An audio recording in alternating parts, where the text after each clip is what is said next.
যুবকেরা তাদের জীবনের উদ্দেশ্য ভুলে গেছে। আমার কথা কি বুঝতে পারছেন?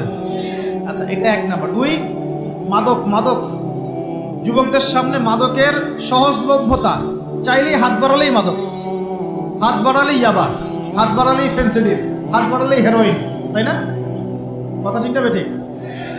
যদি কেউ চায় যে আমি আজকে রাত্রে মাদক খাবো, সে পারবে, হাত বাড়ালেই পারবে। এখনকার সমাজ এমন, যদি কেউ চায় যে আজকের রাত্রে আমি পতিতালয় গিয়ে রাত কাটাবো, সে পারবে।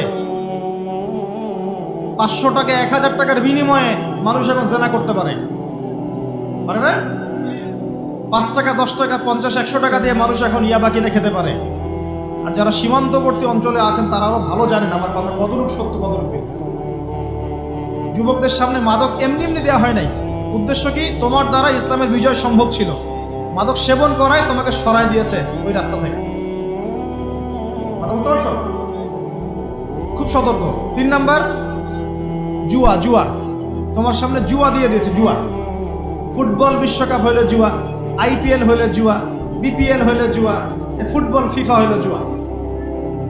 জুয়া খেলে না মানুষ।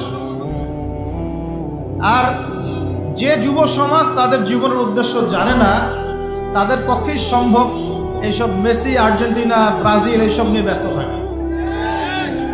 যারা নিজেদের জীবনের উদ্দেশ্য জানে তাদের জন্য কোশ্চিনকালেও এখানে সময় নষ্ট করা সম্ভব না। দুনিয়ার জীবনটা কি খেলতামাশা? দুনিয়ার জীবনটা কি খেলতামাশার জন্য? আল্লাহ পাক যে হায়াতটা দিয়েছেন, ধরেন 50, 60 বা 100 বছর, এই হায়াতটা কে দিয়েছেন? এই সময়টার মালিক কে? তাহলে আল্লাহ যদি সময়ের মালিক হয়, আমি কেন সময় 1 ঘন্টা অপচয় করবো ওখানে বসে বসে? এই সময়টাকে আমার নাকি? সময়টা আমার বাপের নাকি? সময়টা কার? আল্লাহ। আল্লাহর দেওয়ার সময় আমি টিভি সেটের সামনে বসে বসে 1.5 ঘন্টা নষ্ট করে ফেললাম। খেললো 2টা দল আর তালি বাজাচ্ছে আমি, মাশাআল্লাহ। কালকে দেখলাম কক্সবাজার থেকে আসার সময় রাস্তা ব্লক, পুরা একটা দল জিতেছে, পুরো রাস্তা ব্লক, হাঁটা যাচ্ছে না, মিছিল, পাগলের মতো মানুষ মোটরসাইকেলে ছুটছে, গাড়ি নিয়ে ছুটছে, সিগারেট খাচ্ছে, আরো যে কি কি খাচ্ছে, মেয়ে নিয়ে ঘুরছে আর একটা পতাকা নিয়ে ঘুরছে। যে দেশের পতাকা নিয়ে ঘুরছে ওই দেশ জানেও না মনে হয় যে এই দেশে এই আমার সাপোর্টার আছে। হ্যাঁ, আর খেয়াল করে দেখবেন এই আয়োজনগুলো এখন করানো হচ্ছে মুসলিম দেশগুলোকে দিয়ে। মানে মুসলমানদের অবস্থা দেখলে এখন মনে হচ্ছে সুবহানাল্লাহ, যে হারাম একটা কাজকে জায়েজ করার যে কত তরিকা বের হয়েছে এখন। একটা মুসলিম কান্ট্রি জিতেছে, মানে ভাবখানা এমন যে এই জেতার ফলে আমরা ইসলামী খেলাফত কায়েম করে ফেলেছি। ভাবখানা এমন যে কুফফারদের সাথে মনে হয় যুদ্ধ জিহাদ করে বিশ্বের বুকে ইসলাম কায়েম করে ফেলেছে। ভাবখানা এমন। এই স্টেডিয়ামগুলো করতে কত কোটি বিলিয়ন বিলিয়ন ডলার খরচ করতে হয়েছে। কত শ্রমিক যে এই স্টেডিয়ামগুলো বানাতে মারা গেছে তোমরা জানোই না। কি হচ্ছে এখানে? পশ্চিমারা আসছে, এনজয় করছে, খেলাধুলা হচ্ছে। বিষয়টা কি জানেন? আমাদেরকে এই খেলাধুলার অহেতুক কাজে ব্যস্ত করে দিয়ে ওরা ওদের এজেন্ডা বাস্তবায়ন করছে। দেখবেন যখন যখন রমজান মাস আসে তখন তখন দেখবেন মুসলিম কান্ট্রির উপর নির্যাতন বাড়ে। যখন যখন বড় বড় ইভেন্ট হয়, ওয়ার্ল্ড কাপ, এইটা সেটা, দেখবেন ভিতরে ভিতরে মুসলিম কান্ট্রির উপর নির্যাতন বাড়তে থাকে। মানুষ একদিকে তাকায় থাকে আর একদিকে উদ্দেশ্য সাধন করতে থাকে। বুঝাচ্ছি বিষয়টা। আপনার 5টা বাচ্চা আছে মনে করেন, খুব জ্বালায়, কান্নাকাটি করে, হইচই করে। আপনি মোবাইল ফোনটা বের করে দিয়ে বলেছেন, বাবা বস, তোরা 5 জন মিলে একটা কার্টুন দেখ, আমি একটু কাজটা করি। দিয়ে দিলেন, ও কার্টুন দেখছে চুপচাপ, কেউ কোনো ডিস্টার্ব নাই। আর বুঝতে পারছেন? আর এই যে বাচ্চাগুলো কার্টুন দেখছে না, এগুলো হচ্ছে আমরা এখন। আর ওই যে কাজ করছে বা এটা হচ্ছে ওরা, পশ্চিমারা। আমার কথা কি বুঝতে পারেন? আচ্ছা, আমি সহজ করার চেষ্টা করছি। প্রিয় যুবক ভাইরা, মেয়ে তো উন্মুক্ত করে দিয়েছেই, মাদক তো দিয়েছেই, জুয়া দিয়েছে, অহেতুক এসব খেলতামাশা দিয়েছে তোমার সামনে, তোমার সময় কেড়ে নেওয়ার জন্য, তোমার হায়াত কেড়ে নেওয়ার জন্য। তোমার মূল্যবান হায়াত, যে হায়াতটাকে তুমি আল্লাহর পথে দাওয়াতের কাজে ব্যয় করবা, দিন চর্চার কাজে ব্যয় করবা, আল্লাহর ইবাদতের কাজে ব্যয় করবা, আমর বিল মারুফ নাহি আনিল মুনকারের কাজ করবা, এই সময়টা ওরা কেড়ে নিয়েছে তোমার কাছ থেকে। বুঝতে পারছো না তুমি? আবার নেশা দিয়ে তোমার ভিতরটা নষ্ট করে ফেলেছে, জেনা দিয়ে তোমার অন্তরের নূর নষ্ট করে দিয়েছে, ফ্রি মিক্সিং দিয়ে জেনা এবং তোমার যে পবিত্রতা, চারিত্রিক পবিত্রতা নষ্ট করে দিয়েছে। আরও দিয়েছে পর্নোগ্রাফি। বেশিরভাগ যুব সমাজ এখন বাসায় গিয়ে রাতের বেলা পর্ন দেখে। দেখা যায় সারাদিন ভালো কাজ করে, বাসায় গিয়ে রাতের বেলা পর্ন দেখে। পর্নোগ্রাফি দেখে না বা দেখে নাই কখনো এমন একটা ছেলে খুঁজে পাওয়া যাবে না। আর যখন আপনি এগুলোতে অভ্যস্ত হয়ে যাবেন তখন শরীর খারাপ হয়ে যাবে, মন ভালো থাকবে না, আপনি একাকী গোপন পাপ করবেন, শরীর দুর্বল হয়ে পড়বে। একটা মেয়ের দিকে আপনি সম্মানের চোখে তাকাতে পারবেন না, মনে হবে মেয়ে মানেই মনে হয় ভোগের বস্তু। পর্ণে আসক্ত যারা, তারা কোনো কাজে শান্তি পায় না, অস্থির। এমনকি তারা যদি বিয়ে শাদীও করে তবু বৈবাহিক জীবনে সুখী হতে পারে না। কেন জানেন? নিজের শক্তি ক্ষমতাগুলো আগেই নষ্ট করে ফেলেছে। এবং অনেকগুলো মেয়ে যখন আপনি দেখবেন নগ্ন, তখন আপনার স্ত্রীকে আপনার কাছে সুন্দর মনে হবে না, মনে হবে এই মেয়ের চেয়ে মনে হয় ওই মেয়েটা সুন্দর, এর চেয়ে মনে হয় ওইটা সুন্দর। আর মেয়ের প্রতি সম্মান তো থাকবেই না, মেয়েকে মনে হবে একটা ভোগের বস্তু। যত বেশি পর্নোগ্রাফি বেড়েছে তত ধর্ষণ বেড়েছে, দেখেছেন? পর্ন যত বেড়েছে ধর্ষণ তত বেড়েছে। এমনকি ছোট ছোট বাচ্চারা পর্যন্ত রেহাই পাচ্ছে না, দেখেন না? ছোট ছোট বাচ্চা, 5 বছর 10 বছরের বাচ্চারা, মেয়ে বাচ্চাদের কথা বলছি, এদেরকেও ধর্ষণ করা হচ্ছে। যাদের ঘরে কন্যা সন্তান আছে তারা খুবই এখন বিপর্যয়ের মধ্যে আছেন আমরা। কারণ সমাজটা তো নষ্ট হয়ে যাচ্ছে। আপনার মেয়েকে কতদিন ঘরে রাখবেন? বাইরে তো পাঠাতেই হবে। বাইরে পাঠালে দেখবেন মেয়ের সম্মান নাই, পর্দা নাই, মেয়েকে জোর করে ধর্ষণ করা হচ্ছে। বাসে, ট্রেনে, অটোতে, অমুকে তমুকে, ট্রাকে মেয়েকে ধর্ষণ করা হচ্ছে। আর প্রত্যেক ধর্ষকের তো আর ইসলামিকভাবে বিচার হচ্ছে না, হচ্ছে? যদি একটা এলাকায় ধর্ষণ হতো আর ধর্ষককে জনসমক্ষে ডেকে ফাঁসি দেওয়া হতো না, তাহলে দেখতেন যে ওই এলাকায় ধর্ষণ বাড়তো না, কমে যেত। যদি একটা এলাকার চোরদেরকে জনসমক্ষে নিয়ে এসে হাত কেটে ফেলা হতো, তাহলে বুঝতেন চুরি কাকে বলে। ভয়ে চুরি করতে পারতো না মানুষ। আর ভাগ্য ভালো যে এই নিয়মগুলো এখন নাই। কেন ভাগ্য ভালো বললাম? ভাগ্য ভালো কেন বললাম? কারণ এই নিয়ম যদি এই মুহূর্তে চালু করা হয়, এই মুহূর্তে যে এখন এই সেকেন্ডের মধ্যে চালু করা হয়, তাহলে অনেক বড় বড় রাঘব বোয়াল যারা আছে ওদের হাত থাকবে না। বুঝতে পারছেন না? কেউ চুরি করে সিসকা চোর বলি আমরা, না কি বলেন আপনারা? ছিচকা চোর বলেন। কেউ আছে চুরি করে, পুকুর চুরি করে। সিসকা চোরকে ধরতে পারলে রাস্তাঘাটে কি মাইটটা দেওয়া হয়, তাই না? মনে হয় যে নিজের শক্তি খাটানোর একটাই জায়গা চোর পিটানো। মসজিদে যদি একটা চোর ধরা পড়ে, কি মাইটটা মারে, খুঁটির সাথে বেঁধে একদম জুতা স্যান্ডেল দিয়ে। আর সামনে যে পুকুর চুরি করে বসে আছে, কিছুই করতে পারতেছে। কথা মিথ্যা কথা বলছে? যদি একটা মুসলিম রাষ্ট্রের মধ্যে দুর্নীতি না থাকতো না, মুসলিম রাষ্ট্র বিশ্বকে নেতৃত্ব দিত ইনশাআল্লাহ। যদি কোনো মুসলিম রাষ্ট্রের মধ্যে দুর্নীতিটা না থাকতো না, তাহলে দেখতেন ওই রাষ্ট্র অবশ্যই বিশ্বকে নেতৃত্ব দিত ইনশাআল্লাহ। এমন অনেক অমুসলিম রাষ্ট্র আছে যেগুলো অমুসলিম হওয়া সত্ত্বেও ওদের মধ্যে কোনো দুর্নীতি নাই, জানেন? আল্লাহ পাক আমাদের সবাইকে পরিপূর্ণ মুসলমান হওয়ার তৌফিক দান। দেখেন আল্লাহ পাক বলেছেন, উদখুলু ফিস সিলমি কাফা, তোমরা পরিপূর্ণরূপে ইসলামে প্রবেশ করো। এখন আমি যদি নামাজও পড়ি, আবার ঘুষও খাই, এদিকে রোজাও রাখি, আবার সুদও খাই, আবার এদিকে আমি হজমরাও করি, অন্যের সম্পদ আত্মসাৎ করি, মাপে কমও দেই, মজুদদারি করি ইত্যাদি, আমি কি পরিপূর্ণ মুসলিম? আমি কি উদখুলু ফিস সিলমি কাফার উপর আমল করতে পেরেছি? আর আল্লাহ পাক এখানে বলছেন, ওয়ালা তামুতুন্না ইল্লা ওয়া আনতুম মুসলিমুন, পরিপূর্ণ মুসলমান না হয়ে তোমরা মৃত্যুবরণই করিও না। করলেই সমস্যা। পরিপূর্ণ মুসলমান না হয়ে মারা গেলেই সমস্যা। কি সমস্যা? ওই যে আল্লাহ পাক বলবেন, মান রব্বুক, বলবে লা আদরি, আমি তো জানি না। কারণ পরিপূর্ণ মুসলমান হয়নি তো, আল্লাহর সাথে শিরক করেছে। আল্লাহ পাক বলবেন, মা দীনুক, বলবে লা আদরি, আমি জানি না। মা দীনুক উত্তর কেমন করে দিতে পারবে? ইসলামের কিছু অংশ মানে, কিছু অংশ মানে না। ইসলামের কিছু অংশ মানে, নামাজ, রোজা, হজ, যাকাত, তাসবিহ, তাহলিল সবই মানে, কিন্তু সুদ ছাড়তে হবে, ঘুষ ছাড়তে হবে, জেনা করা যাবে না, মদ খাওয়া যাবে না, দুর্নীতি করা যাবে না, মানে না। তাহলে মা দীনুক কি উত্তর দিবে? মান নবিয়ুক, কে নবী? উত্তর কিভাবে সম্ভব? নবীর সুন্নতি তো নাই গায়ের উপরে, চেহারায় নাই, কাপড়ে নাই, চলাফেরায় নাই, ওঠা বসায় নাই, ইবাদতে থাকলেও অর্থনীতির মধ্যে নাই, অর্থনীতির মধ্যে থাকলেও সংস্কৃতির মধ্যে নাই, সংস্কৃতিতে থাকলেও সমাজে নাই। নবীর সুন্নত কি খালি ঘরে তসবিহ টেপার মধ্যেই?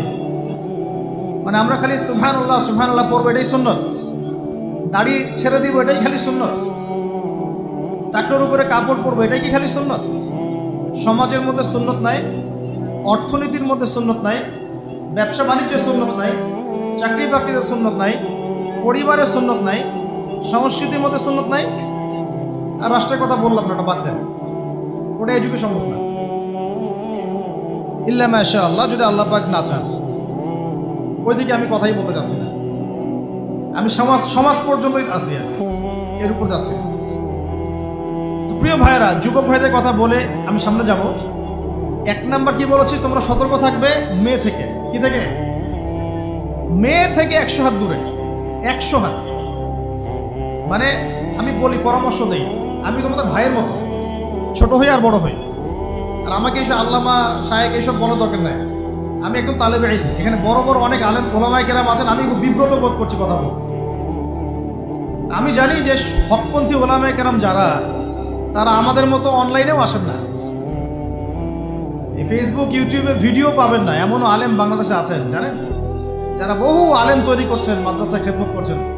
তো তাদের সামনে আমাদেরকে যখন এইভাবে টাইটেল দেন, লজ্জা লাগে, বিব্রত বোধ করি। শেখার কোনো শেষ নাই। আমি একসময় মনে করতাম যে আমি যখন ইন্টারমিডিয়েটের পর থেকে চর্চা করা শুরু করছি, অনার্স মাস্টার্স পর্যন্ত, মনে করছি যে হ্যাঁ, মনে হয় ইসলাম সম্পর্কে ভালোই জানছি। তারপর যখন কওমি আলেমদের কাছে পড়তে শুরু করলাম, বলি এগুলো ভিতরের কথা, খোলামেলা বলি, গল্প করছি আপনাদের সাথে, রাগ করছেন নাকি? তখন বুঝলাম যে বিগত 5-7 বছরে তো আমি কিছু পড়াশোনা করছি বলে মনে হচ্ছে না। যেমন একটা হাদিস শো করে বললাম যে ওস্তাদ, এই যে আল্লাহ রাসূল সাল্লাল্লাহু আলাইহি ওয়াসাল্লাম বলেছেন যে একজন মুমিন ব্যক্তি আর একজন মুমিন ব্যক্তির আয়না স্বরূপ। কি স্বরূপ? আয়না স্বরূপ। তো আমি যদি অনলাইনে কোনো ভাইয়ের ভুল ধরিয়ে দেই সমালোচনার মাধ্যমে, তাহলে কি আমি হাদিসের উপর আমল করলাম না? তখন ওস্তাদ মিটিমিটি হাসছেন, বলছেন যে তোমার তো টুকটাক অ্যারাবিক গ্রামারের বেস ভালোই, তোমার কি মনে হয়? আমি বললাম যে আমার কাছে তো এটাই মনে হচ্ছে যে আমি যদি সমালোচনা করি, আমি তো আমর বিল মারুফ নাহি আনিল মুনকারের কাজই করলাম। তো তিনি বলছেন আসলে এই হাদিসের ব্যাখ্যা এমন হয়। কেমন ব্যাখ্যা? তুমি কি খেয়াল করো নাই? আমাকে বলছো, তুমি কি খেয়াল করো নাই? তুমি যখন আয়নার সামনে গিয়ে দাঁড়াও, তখন আয়না কিন্তু তোমার সাথে কথা বলে না, আয়না নীরব থাকে, স্থির থাকে, কিন্তু তোমার দোষ ত্রুটি কোথায় আয়না কিন্তু দেখিয়ে দেয়। মনে করেন, বুঝাচ্ছি, মনে করেন আপনার গাল কেটে গেছে, আপনি আয়নার সামনে দাঁড়িয়েছেন, আয়না কিন্তু আপনাকে বলে দিবে না এই যে তোমার গাল কাটা, এই ছেলে তোমার গাল কাটা, হ্যাঁ এই মেয়ে, এই ছেলে তোমার এই সমস্যা ওই সমস্যা, বলবে? চুপচাপ থাকবে, আয়না দেখিয়ে দিবে আপনার ভুলটা কোথায়। তিনি আমাকে হাদিসের ব্যাখ্যা শেখাচ্ছেন, বলছেন যে একজন মুমিন ভাই যদি কোনো ভুলের উপর থাকে, তুমি সঠিকটা আমল করে ওর সামনে দাঁড়িয়ে দেখিয়ে দিবে যেটা সঠিক। বুঝলাম, যতদিন যাচ্ছে আমি বুঝতে পারছি যে আসলে এই জ্ঞানের সমুদ্র যে কত গভীর, 100 বছর হায়াত দিলেও মনে হয় শেষ করতে পারবো না। প্রিয় যুবক ভাইরা, নসিহত করছি, সেটা হচ্ছে যে দিনের জ্ঞান অর্জন করতে হবে। জ্ঞান অর্জনের কোনো বিকল্প নাই। আর জ্ঞান অর্জনের জন্য শুধুমাত্র ফেসবুক ইউটিউব যথেষ্ট নয়, এগুলো কনস্ট্রাকটিভ কোনো মাধ্যম নয়, বরং ফিতনা ছড়াবে এগুলো কিন্তু বেশিরভাগ ক্ষেত্রে ফিতনাই ছড়াচ্ছে। আপনার কাছে মনে হচ্ছে হয়তো যে অনেক কিছু লাইভ হচ্ছে, আমরা পাচ্ছি, হ্যাঁ অনলাইনের মাধ্যমে জানছি, হ্যাঁ ঠিক আছে, স্বীকার করি ভালো আছে, কিন্তু মন্দটা অনেক বেশি। এর মধ্য দিয়ে আলেমে বিভক্তি হয়ে গেছে, এর মধ্য দিয়ে একে অপরের সাথে আমাদের সম্পর্ক নষ্ট হয়ে যাচ্ছে, গীবত, তহমত, সমালোচনা, কাদা ছোড়াছুড়ি সংস্কৃতি বাড়ছে, ঐক্য বিনষ্ট হচ্ছে, অনেক সমস্যা হচ্ছে। আর এগুলো কনস্ট্রাকটিভ সিলেবাস নয়। সিলেবাস আপনাকে ওলামায়ে কেরামের কাছে এসে জানতে হবে। আমি বলছি 1 নাম্বার কোরআন থাকবে, আপনাদের জেনারেলদের জন্য বলছি, কারণ আপনাদের জন্য এটা এত সহজ হবে না। মাদ্রাসা যারা পড়া শুরু করেছেন ছোটবেলা থেকে, তাদের জন্য সহজ, আপনাদের জন্য এত সহজ নয়। সিলেবাসগুলো জেনে রাখেন। কোরআন পড়তে হবে আগে, পবিত্র কোরআনের বিশুদ্ধ তেলাওয়াত শিখতেই হবে এবং প্রত্যেক দিন চেষ্টা করবেন 1 পৃষ্ঠা 2 পৃষ্ঠা আধা পারা 1 পারা করে তেলাওয়াত করার জন্য। তেলাওয়াতের কোনো বিকল্প নাই, প্রত্যেক হরফে 10 নেকি পাবেন ইনশাআল্লাহ। এরপরে এর ভাষা আছে, কোরআনিক গ্রামার আছে, নাহু সরফ, আর এই বইগুলো আপনি একা পড়তে পারবেন না। এই বইগুলো পড়তে হলে ওস্তাদ লাগবেই। এক একটা বই 2 বছর করে পড়তে হইতে পারে, পড়তে হবে। যদি আপনি কোরআন জানতে চান, বুঝতে চান, পড়তে হবেই। আর যদি মনে করেন না আমার এত জানা বোঝার দরকার নাই, সেটা আলাদা বিষয়, তখন আপনি ওলামায়ে কেরামের কাছে গিয়ে জিজ্ঞাসা করে মাসআলা নিয়ে নেবেন। এখানে একটা কথা বলে দিই, এখন আবার একটা নতুন আমি ফিতনাই বলবো বের হয়েছে যে আলেম ওলামার প্রয়োজন নাই, কোরআন হাদিস বাসায় পড়বা, নিজে একা একাই মুস্তাহিদ হয়ে যাবা। অনেক দিনী ভাইকে দেখছি আমি, যুবক ইয়াং, তার আগে বিপদগামী ছিলেন, হেদায়েত হয়ে ইসলামের দিকে এসেছেন, এখন প্রথমেই সহিহ বুখারী টান দিয়ে পড়াশোনা করেন। কে বললো আপনাকে প্রথমে সহিহ বুখারী পড়তে? আপনি কি এক লাভ দিয়ে এই মেডিকেল সায়েন্সের বই পড়তে যাবেন? এত কঠিন কঠিন বই আগে কেন? এই বইগুলো পড়তে ওলামায়ে কেরামের 15-20 বছর সময় লাগে। 15-20 বছর সময়, 15 বছর বেশি বলে ফেলছে না, আমাদের মতো হলে 20 বছর লাগে। কঠিন বই আগে না, আগে সহজ বইগুলো পড়তে হতো। তো ভাবখানা তখন দেখা যায় এমন, কয়েকটা হাদিসের কিতাব পড়ে, কোরআনের কিছু অনুবাদ করে, আলেম ওলামার আর দরকার নাই, কোনো মাযহাবেরও দরকার নাই, আমি নিজে একাই মুস্তাহিদ। এটা একটা ফিতনা চলছে। তো আমি বুঝাচ্ছি আপনাকে, একটা মাসআলা ধরেন আপনার সামনে আসলো, মনে করেন ওই যে আমি পেপার মানি নিয়ে কথা বলেছিলাম না, কাগজের টাকা, এরপর আসছে ক্রিপ্টোকারেন্সি। কি আসছে? নাম শুনেন নাই?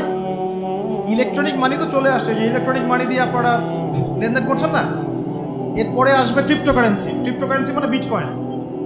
এগুলো ভবিষ্যৎবাণী না, কিন্তু কিছু মানুষ মনে করে এগুলো ভবিষ্যৎবাণী। এগুলো ভবিষ্যৎবাণী না, এগুলো বর্তমান। অলরেডি পৃথিবীর কিছু কিছু দেশে চলে আসছে, হয়তো বা এদেশেও অচিরে আসবে। তো মনে করেন এখন আপনি একজন সাধারণ মানুষ, ক্রিপ্টোকারেন্সি কি জিনিস আপনি বোঝেন না। এখন আপনি একজন আলেমের কাছে আসলেন, এসে বললেন যে হুজুর ক্রিপ্টোকারেন্সি কি জিনিস আমি বুঝি না, এটা হালাল না হারাম, জায়েজ না জায়েজ, কতটুকু রাখা যাবে রাখা যাবে না, মাসআলা দেন।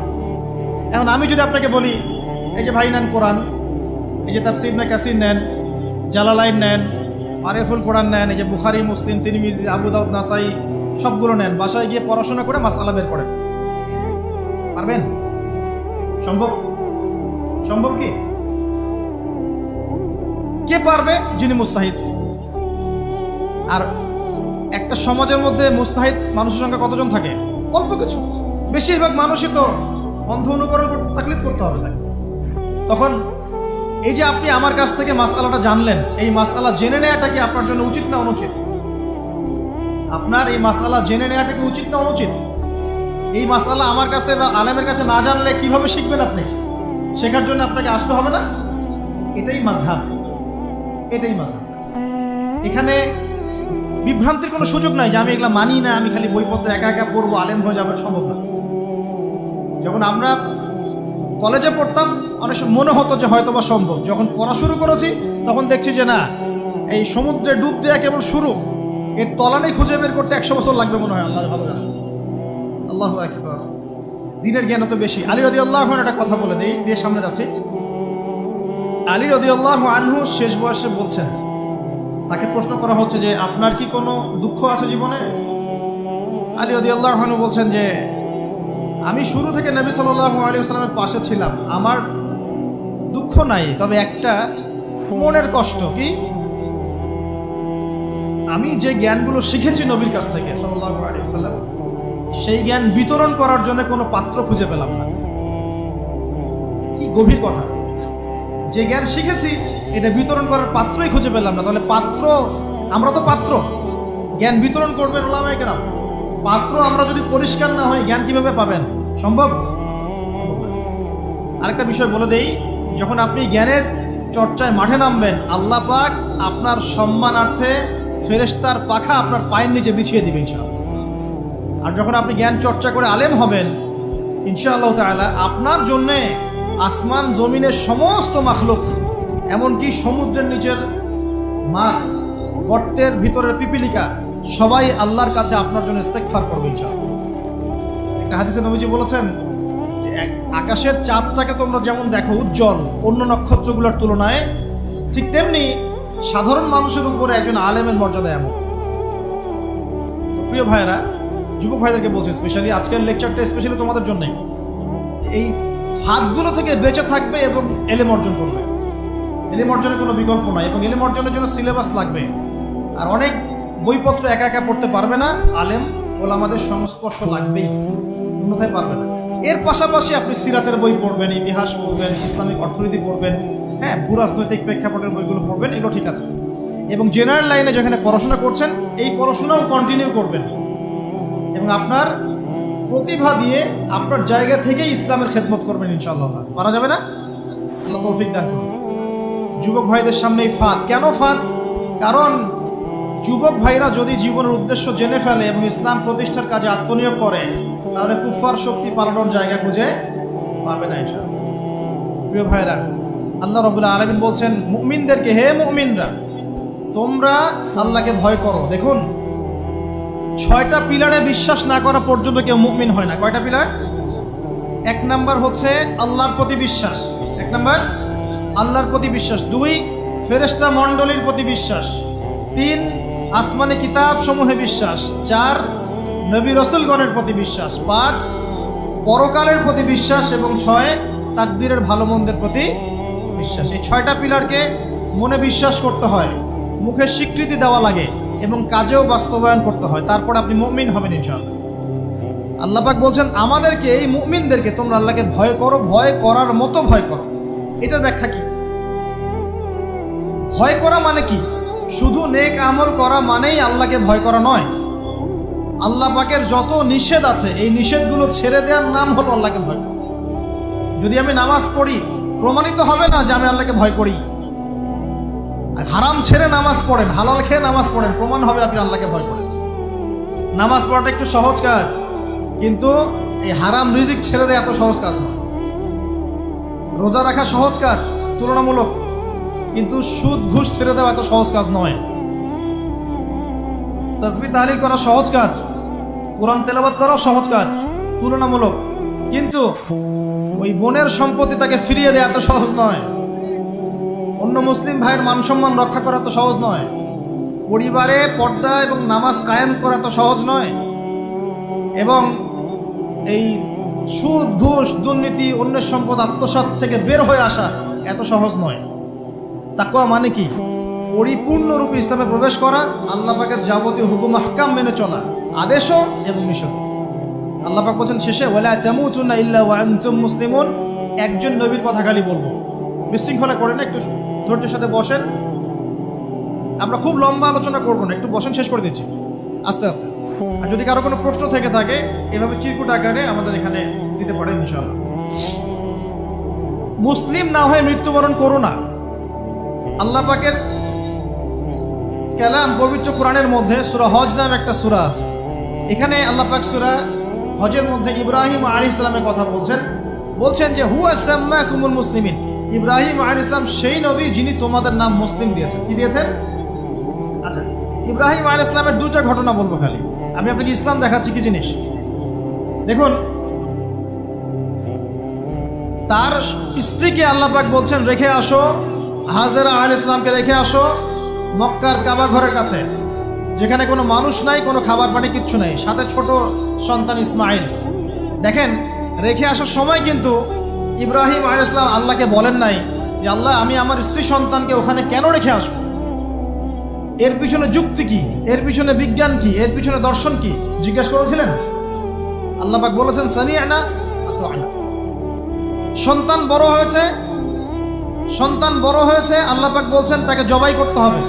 তিনি সন্তানকে গিয়ে বলছেন ইয়া বুনাইয়া ইন্নী আরা ফিল মানামি আন্নী আসবাহুক, আমি স্বপ্নে দেখছি তোমাকে জবাই করছি, ফানজুর মাযা তারা, তোমার কি রায় আমাকে বলো।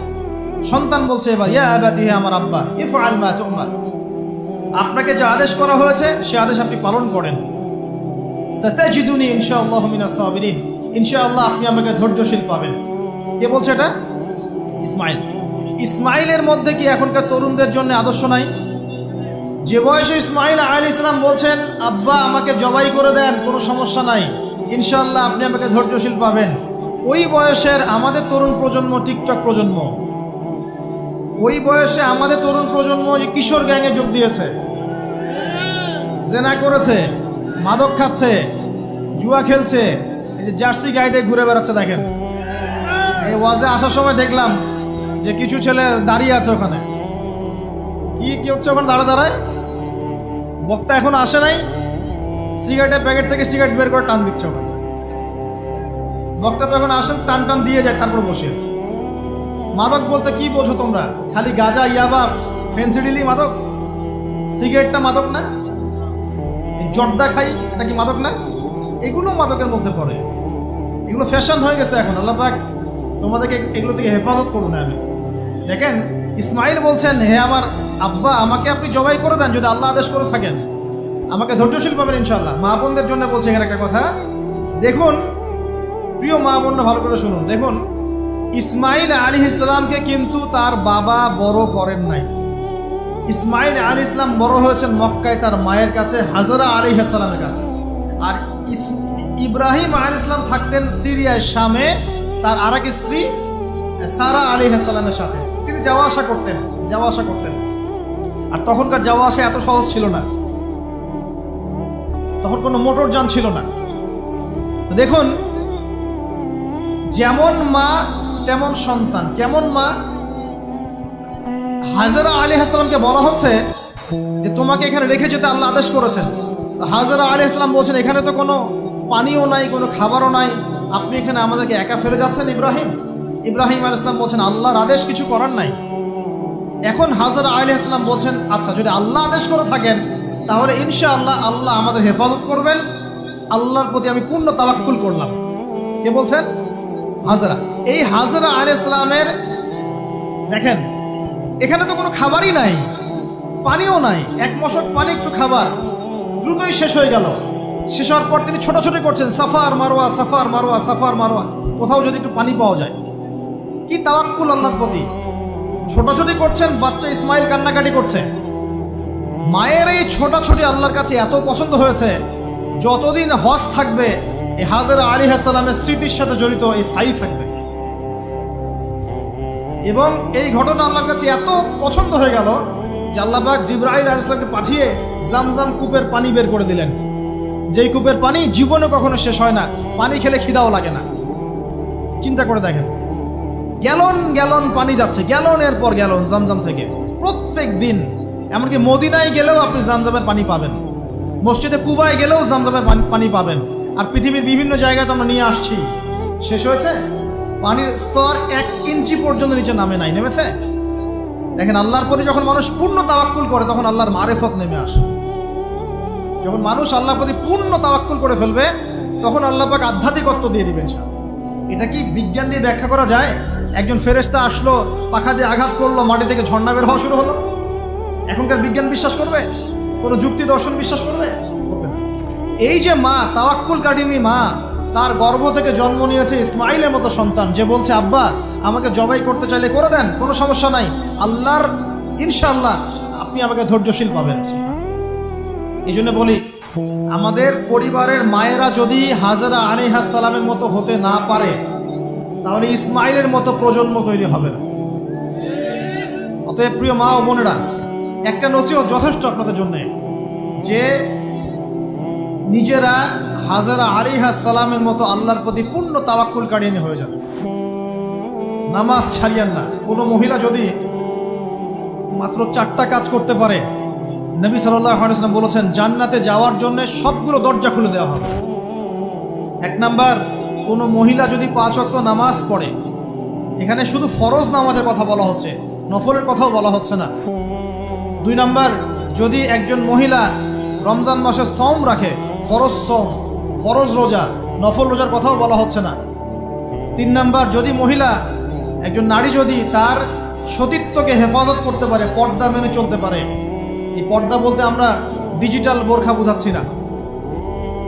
পোশাকটা এমন হবে না যে পোশাক পরেও গায়ের কাঠামো কতটুকু আটোসাটোটা বোঝা যায়, এই বোরখা চলবে না।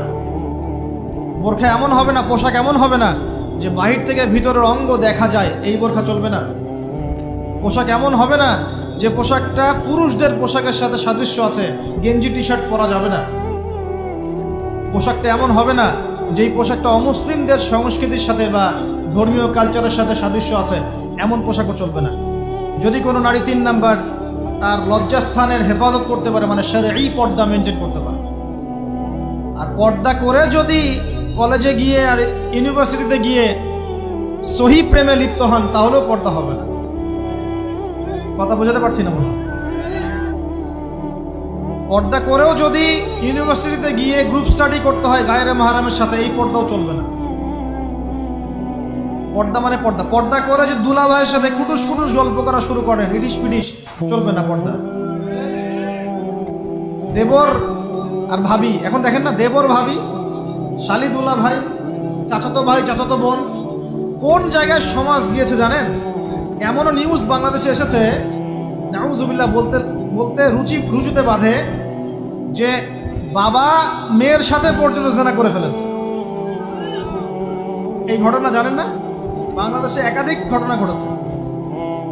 আস্তাগফিরুল্লাহ, ইন্না লিল্লাহি ওয়া ইন্না ইলাইহি রাজিউন। কোন যুগে আছেন চিন্তা করেন।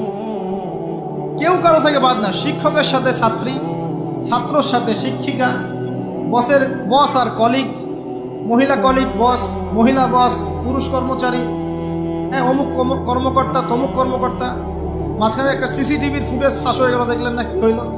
মনে আছে? ভুলে গেছেন মনে হয়। একটা টাইটেল, একটি সিসি ক্যামেরা সারা জীবনের কান্না, মনে নাই? ভুলে গেছেন আপনারা? হ্যাঁ, এই যে মনে আছে। তো কে কার থেকে বাদ? ফুফাতো ভাই, চাচাতো বোন, হ্যাঁ, খালাতো বোন, খালাতো ভাই, মানে কাজিন, দেবর ভাবি, শালাদুল্লাহ ভাই, শালিদুল্লাহ ভাই, সব দেখবেন জেনা করতেছে না? পরকিয়া তো নিত্যদিনের ব্যাপার। পরকিয়া না করলে এখন পেটের ভাতই হজম হয়। বাসায় একটা স্ত্রী আছে, বাইরে 3-4টা মেয়ের সাথে টাঙ্কি মেরে বেড়াবে, কোনো সমস্যা নেই। সমস্যা কোথায় বলি? সমস্যা হচ্ছে যদি আপনার স্ত্রী থাকে একজন নেককার বা সতীসাধী নারী থাকে, এবং তার পারমিশন নিয়ে যদি আপনি আরেকটা বিয়ে করতে যান, সমস্যা আছে। হালালভাবে বিয়ে করলে সমস্যা, বাইরে টাঙ্কি মেরে বেড়াবেন, কোনো সমস্যা নেই। বাসায় একটা স্বামী আছে, বাইরে আরো 2-4টা ছেলের সাথে ফোনে কথা বলে, কোনো সমস্যা নেই। আমরা এখন কি করি জানেন? আমরা জেনাকে প্রমোট করি, নগ্নতাকে প্রমোট করি, আর বিয়ে হালাল জিনিসগুলোকে আমরা ঢেকে দেই, বাধা দেই। বিয়ে করতে চান, দেখবেন বাধা পাবেন। জেনা করতে চান, বাধা পাবেন না। হ্যাঁ, বিশ্বাস করছেন না? বিয়ে করতে যে দেখেন খালি কত বাধা আসে, আর জেনা করতে চান, কোনো বাধা নেই। মদ খাইতে যান, কোনো বাধা নাই। লিগ্যাল কিছু পতিতালয় আছে আমাদের দেশে, লিগ্যাল, এবং তাদেরকে পতিতা বললেও মানুষ রাগ করে। এখন বলতে হবে যৌনকর্মী, সেক্স ওয়ার্কার। কেন? তাদের যদি এতই সম্মান দেওয়ার ইচ্ছা থাকে আমাদের, আমরা কি ওদেরকে হালাল কোনো কর্মসংস্থান দিয়ে এই পাপের পথ থেকে ফেরাতে পারি না? ঠুনকো আবেগ দেখাও মিয়া, বাইরে খালি কিছু টাকা পয়সা ইনভেস্ট করে একটা প্রজেক্ট হাতে নিয়ে এই মেয়েদেরকে, মহিলাদেরকে যদি একটা ভালো কর্মসংস্থানের ব্যবস্থা করে, ওরা কি জেনা করবে নাকি? ওরা টাকার জন্য করে, পেটের দায়ে করে। কোনো মেয়ে কি চায় নিজের ইজ্জত মানুষের কাছে বিক্রি করতে? কোনো মেয়ে চায় না। প্রিয় দিনী বোনেরা, পোশাক এই 4টা মূলনীতি মেনে চলবেন। পোশাক এমন হবে না, আটো-সাটো পোশাক চলবে না, পাতলা পোশাক চলবে না, বাইরে থেকে ভিতর দেখা যায়, পুরুষের পোশাক চলবে না, এবং অমুসলিমদের সাদৃশ্য আছে এমন পোশাক চলবে না। আপনি বাসায় কি পোশাক পরে থাকেন, আমরা এখানে তো কোনো রকম ইন্টারফেয়ার করতে যাচ্ছি না। বাইরে যদি গায়রে মাহরামদের সাথে বের হন, সামনে বের হন, তাহলে অবশ্যই আপনাকে এই পর্দা মেনটেন করেই আসতে হবে। এটা ইসলামিক লস। আল্লাহর আইন যদি আপনি না মানেন, আপনার কবর আপনার, আমার কবর আমার। ফাযাক্কির ইন্নামা আনতা মুযাক্কির, উপদেশ দাও তুমি, শুধু উপদেশদাতা। লাস্তা আলাইহিম বিমুসাইতির, তুমি কারো প্রতি দারোগা নও। আমাদের দায়িত্ব জাস্ট প্রচার করা। বাল্লিগু আন্নী ওয়ালাউ আয়া, একটা আয়াত জানলেও খালি প্রচার করে দাও, দ্যাটস অল। ফাযাক্কির ইন নাফাআতিদ যিকরা, তুমি উপদেশ দাও যদি উপদেশ কোনো কাজে আসে। প্রিয় ভাইয়েরা, বন্ধুদের কথা বলতে এখানে এসেছিলাম। একটা মেয়ে 4টা কাজ করলে জান্নাতে চলে যাবে ইনশাআল্লাহ। 5 ওয়াক্ত নামাজ, ফরজ নামাজ, 2 রমজান মাসের সওম, 3 নাম্বার লজ্জাস্থানের হেফাজত, আর 4 নাম্বার স্বামীর আনুগত্য। স্বামীর কি দেখেন, ফ্যামিনিস্ট মেয়েরা বলবে স্বামীর দাসত্ব। দাসত্ব আনুগত্য এক জিনিস নয়, মনে থাকবে। দাসত্ব আনুগত্য এক জিনিস নয়। আনুগত্য মানে কি? আনুগত্য মানে আপনার স্বামী আপনাকে কোরআন সুন্নাহ মতো চালানোর চেষ্টা করছে, আপনি এটা ফলো করবেন, আনুগত্য। আর আপনার স্বামী যদি আপনাকে কোরআন সুন্নাহর বাইরে যদি বলে যে আসো, অফিসের কলিগরা আসছে, আমার টেবিলে খাবার পরিবেশন করো, যাবেন না, আপনি আনুগত্য করবেন না। আপনার স্বামী বলছে যে সুন্দর করে সাজুগুজু করো, তো আজকে ঘুরে আসি সাজেক, ঠিক আছে, বাইকের পিছনে বসে আপনাকে নিয়ে যেতে চাচ্ছে, আপনি যাবেন না, বলবেন যে এরকম সাজুগুজু করে গায়রে মাহরামদের সামনে যাওয়া জায়েজ নাই। আনুগত্য কি? কোরআন সুন্নাহ সমর্থিত কাজে আপনি স্বামীকে ফলো করবেন, আনুগত্য। স্বামী যদি এমন কোন আদেশ করে যে আদেশটা কোরআন সুন্নাহর বাইরে যায়, আপনি এখানে কোনো আনুগত্য নাই। একটা হাদিস আছে, লা তাআতা লি মাখলুক ফি মা'সিয়াতিল খালিক, মানে স্রষ্টার অবাধ্যতায় সৃষ্টির কোনো আনুগত্য নাই। আল্লাহর অবাধ্যতায় সৃষ্টির কোনো আনুগত্য নাই। প্রিয় ভাইরা, একটা আয়াত আমাদের জন্য যথেষ্ট হবে ইনশাআল্লাহ। মুমিন আমরা মুমিন না? আল্লাহ বিশ্বাস করি কি না? ফেরেশতায় বিশ্বাস করি না? নবী রাসূল আসমানি কিতাবে, পরকাল, তাকদীরে বিশ্বাস করি তো? আমরা সবাই ইসলামের বিজয় চাই কি না? আমরা সবাই পরিপূর্ণ মুসলমান হতে চাই কি না? আমরা চাই কি না যে আমাদের সাথে সাথে আমাদের পরিবারটাও জান্নাতে যাক? আমরা চাই কি না যে আমাদের সমাজটাও ইসলামের আলো আলোকিত হোক? চাই কি না? যদি চাই, প্রিয় ভাইয়েরা, আমার 10টা নসিহত। কয়টা? 10টা, জাস্ট 10টা লাইন বলবো, আর আপনাদের ধৈর্য নষ্ট করছেন। 1, জ্ঞান অর্জনের যে কথা বলেছি, জ্ঞান শুধু অর্জন নয়, জ্ঞানের বিপ্লব ঘটাতে হবে। পারবেন ইনশাআল্লাহ? যে যেখানে পড়াশোনা করছেন করেন, কিন্তু ইসলামিক পড়াশোনা বাদ দিয়ে নয়। দিনের জ্ঞান আগে অর্জন করতে হবে, বাল্য বয়সে অর্জন করতে হবে। আল্লাহ তৌফিক দান করুন। 2 নাম্বার, প্রত্যেক দিন কোরআনকে সময় দিবেন। কি করবেন? প্রত্যেক দিন কোরআনকে সময় দিবেন। প্রত্যেক দিন মিনিমাম 1 ঘন্টা করে হলেও কোরআন তেলাওয়াত করার চেষ্টা করেন। পারবেন ইনশাআল্লাহ? 3 নাম্বার, আপনার জীবনটাকে রাসূলুল্লাহ সাল্লাল্লাহু আলাইহি ওয়াসাল্লামের সুন্নাত দিয়ে সাজাতে হবে। প্রত্যেকটা কাজ করার আগে 3 বার চিন্তা করবেন। কয়বার? 3 বার, যে এই কাজটা কিভাবে করলে সুন্নত হবে, কিভাবে করলে সুন্নত হবে না। এই রাত্রে ঘুমাবেন, 3 বার চিন্তা করবেন যে কি কি কাজ করে ঘুমালে পরে ঘুমটা সুন্নত হবে, নেকি হবে। ওযু করবেন, সূরা ফালাক নাস ইখলাস পড়বেন, আয়াতুল কুরসি পড়বেন, সূরা বাকারার শেষে 2টা আয়াত পড়বেন, 33 বার সুবহানাল্লাহ, 33 বার আলহামদুলিল্লাহ, 34 বার আল্লাহু আকবার পড়বেন। ডান দিকে কাত হবেন, আল্লাহুম্মা বিইসমিকা আমুতু আহইয়া, ব্যাস করুন। যদি 6 ঘন্টা ঘুমিয়ে থাকেন, 6 ঘন্টার প্রত্যেক সেকেন্ডে নেকি পাবেন ইনশাআল্লাহ। এর নাম সুন্নত। প্রতিটা কাজ সুন্নত মাফিক করতে হবে। একটা খালি কথা বলে দেই, শুধু একবার দরুদ পড়ে নাই, নবীর নাম শুনে দরুদ পড়ে নাই ইচ্ছাকৃতভাবে, তাকে নবীজি বলছেন সে ধ্বংস হোক। নবী বলছেন আমিন, মানে বদদোয়া হচ্ছে এটা। তাহলে সারা জীবন যে আমরা দাঁড়িয়ে রাখছি না, টাকনোর নিচে কাপড় পরছি, হ্যাঁ, যে গোফ লম্বা করে একদম শুশুকের মতো রেখে দিয়েছি, কাটছি না, লেবাস ইসলাম না আসছে না, নামাজ পড়ছি না, সুন্নাহ মোতাবেক জীবন করছি না, আমাদের কি হবে? আমরা কি নবী সাল্লাল্লাহু আলাইহি ওয়াসাল্লামের সুপারিশ পাবো? কবরে তাকে দেখালে উত্তর দিতে পারবো ইনশাআল্লাহ। কখন? যখন আমরা পুরো জীবনটাকে নবীর সুন্নাহ মতো ঢেলে সাজাবো ইনশাআল্লাহ। সূরা আল ইমরানের মধ্যেই আছে, ইন কুনতুম তুহিব্বুনাল্লাহ ফাত্তাবিউনি। আল্লাহ বলছেন, হে নবী বলে দিন, তোমরা যদি আমার ভালোবাসা চাও, আল্লাহকে পেতে চাও, তাহলে নবীকে অনুসরণ করো, আমাকে অনুসরণ করো।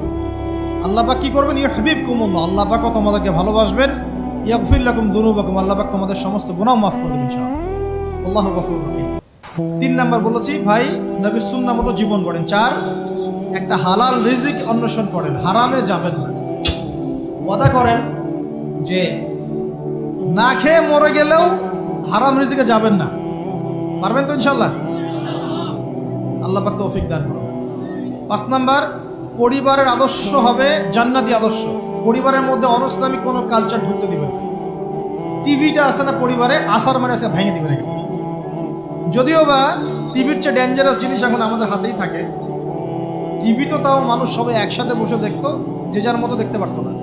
একটা নাটক সিনেমা দেখলো সবাই মিলে দেখতে হতো। এখন তো ফোন, সবার ঘরে ঘরে একটা পৃথিবী, সবাই ঘরে ঘরে যে যার মতো দেখছে। আর টিভি ভাঙে আর কি করবো? বাদ দেন, থাক, টিভি আর ভাঙে। আচ্ছা, আর পরিবারে পর্দা থাকতে হবে। ছোটবেলা থেকে সন্তানদেরকে কোরআনের শিক্ষা দেওয়া লাগবে, তালিম থাকতে হবে পরিবারে।